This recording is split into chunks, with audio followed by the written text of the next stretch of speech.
Во овој проект се вклучени 4 други универзитети, заеднички цела инвестиција околу 600.000 евра, но за лабораторијата во Тетовскиот универзитет, односно во факултетот за технологија на храна,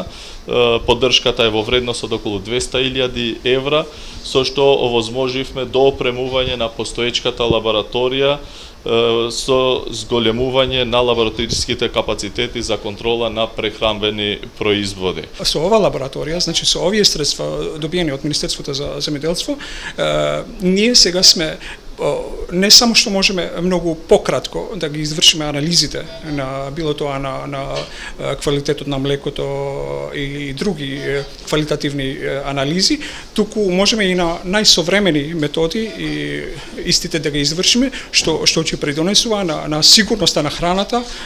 за целата земја. Тоа ќе направи конкурентни не само тука нашите капацитети, производствени капацитети, не само за нашата земја, туку и пошироко. Ќе ни служи и за потикнување на научно-истражувачките капацитети, која ќе им служи како на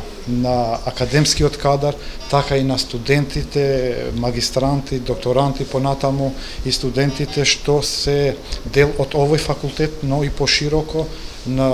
сигурно ќе им служи многу повеќе ова лабораторија.